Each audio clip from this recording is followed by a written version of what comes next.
Welcome to Popternative, where we dive into topical discussions from the worlds of pop culture, social media, and sports. Here is your host, Peter Remoliotis, aka PD Beats. PD Beats here from Popternative, speaking to Pete Holmes about Just For Laughs Montréal Festival running now through the 31st. Welcome to the show, man. It's good to see you. Thank you very much. I'm happy to be here. I will have to say, you have a very good name, by the way. I just want to say that. Pete Holmes? Well, no, your name's Pete. I was making a joke because my name's also Peter, but... Oh, okay. There you go. I thought you said Pete. I heard during the intro, I was like, I think he just introduced himself as me. There's two. I talk pretty fast. I apologize, but I'm just excited to have you on, man. It's going to be great. And they're keeping you busy this year, Just For Laughs Montreal. There's no sugarcoating it. No, lots going on. Lots of shows doing the Just For Laughs New Faces show, which I just love the way they book that show. I love seeing who the new talent are. I enjoy it as much as I enjoy hosting it. And also doing my live podcast and a solo show. Absolutely. For you with stand-up comedy, like what was your first, like in terms of like the storytelling and doing a lot of things, what was the first love for Pete Holmes? Was it stand-up comedy? Did you want to act first? Which one came first? Well, that's a great question. I don't want to put down improv, but I started in improv. Okay. And the reason I say I don't want to put it down is I don't want it to seem like it's a stepping stone. Yeah, absolutely. A stepping stone. It's its own thing. And I mean, watch Ben Schwartz and Thomas Middleditch if you want to see how it can be one of the greatest things in the world. But for me, it was because I wasn't yet ready to admit that I wanted to be a real, can I say whore? And just pull in all the laughs for myself. I didn't want 10 other people up there with me. I wanted to be alone, baby. And then it kind of just happened. I mean, the stand-up, and then, you started diving into, the worlds of TV and film and everything. Is that a prerequisite? Do you think, like, you have to do a lot of things as a comedian these days, Pete? Does it just happen going to TV and film? I don't think it just happens. I mean, I think in the 80s, it might, maybe 90s, it just happened, meaning there was a time when you would do the Montreal Festival, for example, and someone would say, let's make a TV show about you. Here's some money to park you at our network, and we'll see if we can pair you with a writer. Mm-hmm. But these days, I think there's just so many of us that if you just want to do comedy, you can just do, meaning stand-up, you can just do stand-up. Yep. And if you want to do, what are the things? TV writing, film writing, podcasting, I think you need to make an effort to do it. I don't think anybody's going to knock on your door per se, but they still might. Absolutely.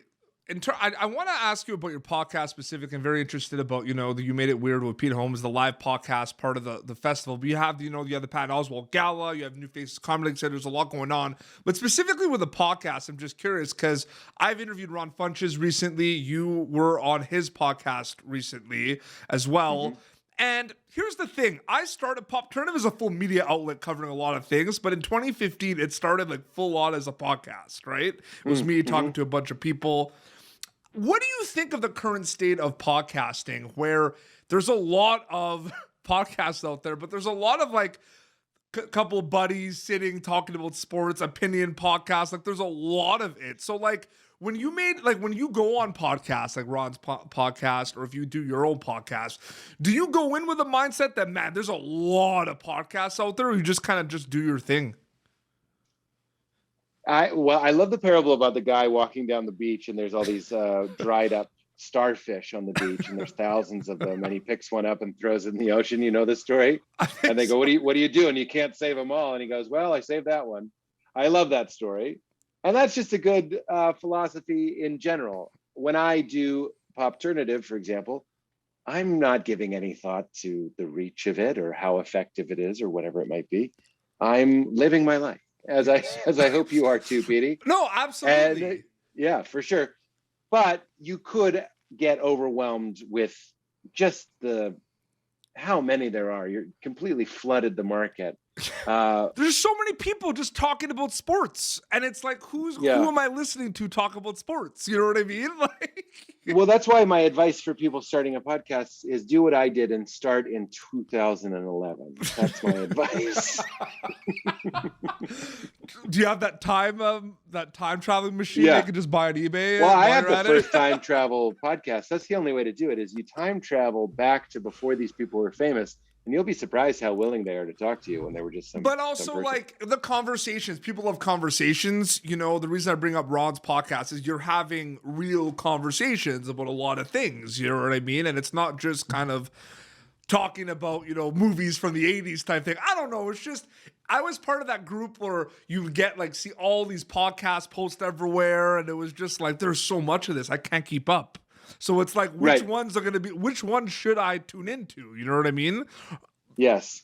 I would say with anything, with a TV show, with a movie or a podcast, you need a good why. Mm-hmm. And with my show, the why is, would you like to know what John Hamm thinks happens when you die? Or Seth Rogen or Ben Stiller? Do you want to know what their higher power is, what they think about God, what they think about the meaning of life? Is it a cosmic accident?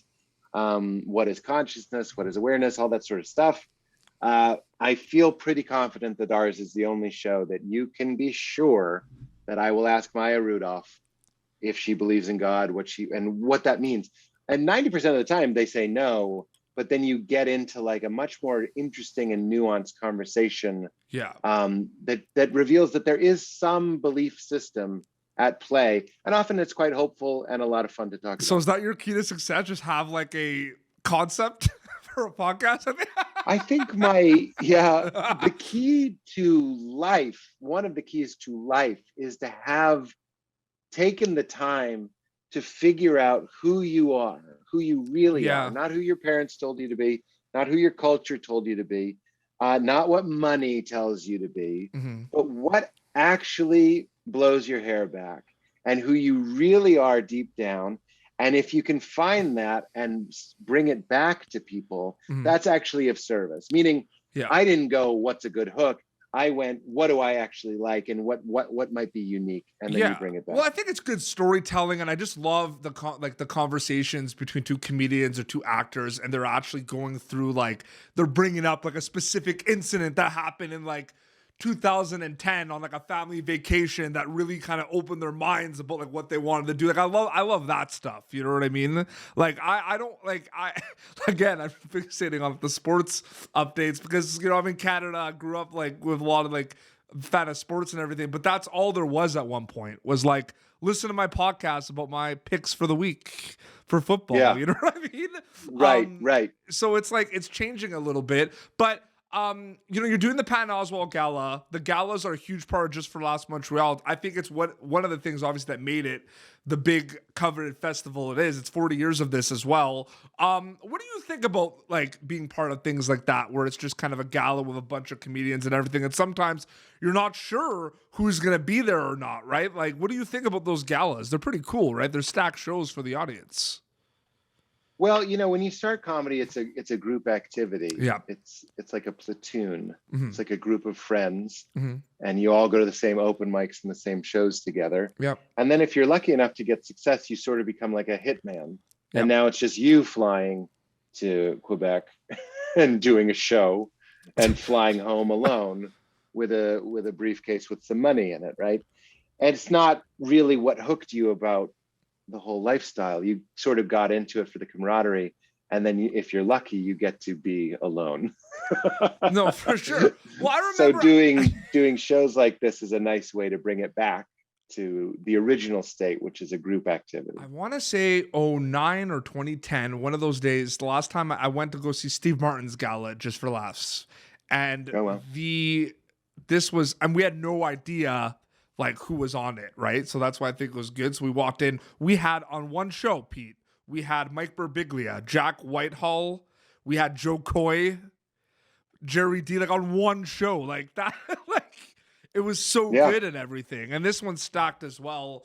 And if they want to get tickets to everything, hahaha.com has all the tickets for a bunch of your things as well. Before we wrap up very quickly, I do want to ask, the TV and the film stuff, Crashing, I really enjoyed that show. And then, you have, you were recently on Disney Plus's Home Sweet Home Alone, which was really, really cool as well.